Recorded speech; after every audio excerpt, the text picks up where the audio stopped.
পরাশক্তিগুলো ভাবে বেশি, কাজও করে বেশি। অনেক কিছুতেই তাদের মাথা ব্যথা, তাদের দুশ্চিন্তাও বেশি। এই যেমন যুক্তরাষ্ট্রের কপালে চিন্তার ভাঁজ কখনোই ছাড়ে না। প্রতিরক্ষা সংক্রান্ত গণমাধ্যম দ্য ওয়ার জোনের দাবি, অত্যন্ত সন্তর্পণে B-2 স্পিরিটের সমকক্ষ বোমারু বিমান নির্মাণের চেষ্টা চালাচ্ছে চীন। গুপ্তচর কৃত্রিম উপগ্রহে ধরা পড়েছে সেই ছবি। যুক্তরাষ্ট্রের উচ্চ ক্ষমতা সম্পন্ন যুদ্ধ বিমানটির নকশা বেইজিংয়ের গবেষকদের হাতে তুলে দেওয়ার নেপথ্যে নাম জড়িয়েছে ভারতীয় বংশোদ্ভূত নসির গোয়াদিয়া।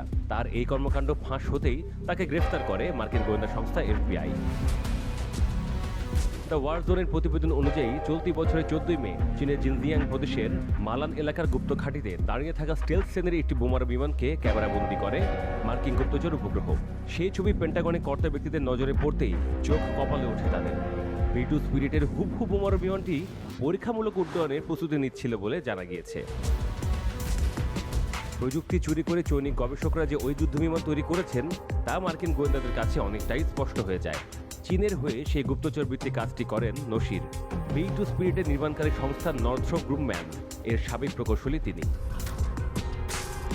মহারাষ্ট্রের মুম্বাইয়ে জন্ম নেয়া গোয়াদিয়া গত শতাব্দীর 60-এর দশকে মার্কিন প্রতিরক্ষা সংস্থা নর্থ্রপে যোগ দেন। যুক্তরাষ্ট্রের অত্যাধুনিক বোমারু বিমানটির স্টেলথ প্রযুক্তি তৈরিতে গুরুত্বপূর্ণ ভূমিকা ছিল তার। 1986 সালে ওই সংস্থার চাকরি ছেড়ে দিয়ে নিজের একটি সংস্থা খোলেন নসির। যুক্তরাষ্ট্রের বিমান বাহিনী তখনও B-2 স্পিরিটকে তাদের বহরে যুক্ত করতে পারেনি। 1989 সালের 17 জুলাই প্রথমবার আকাশে ওড়ে 16টি পরমাণু বোমা বহনে সক্ষম ওয়াশিংটনের শিকারি ঈগল। মার্কিন সংবাদ মাধ্যম পপুলার মেকানিক্সের প্রতিবেদন অনুযায়ী 2003 থেকে 2004 সালের মধ্যে বেশ কয়েকবার চীন সফরে যান নসির। ওই সময় B-2 স্পিরিটের নকশা ও প্রযুক্তি বেইজিংয়ের প্রতিরক্ষা গবেষকদের কাছে সরবরাহ করেন নসির। এর জন্য চীন সরকারের কাছ থেকে 3 বছরে মোট $1,10,000 পেয়েছিলেন এই ভারতীয় বংশোদ্ভূত প্রতিরক্ষা প্রকৌশলী।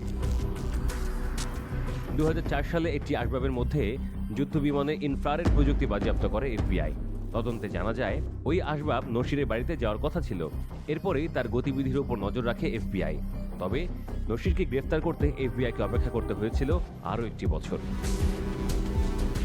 2005 সালের অক্টোবরে হাওয়াই দ্বীপপুঞ্জের মাউইয়ের হাকুতে নসিরের বিলাসবহুল বাংলোয় তল্লাশি চালায় FBI।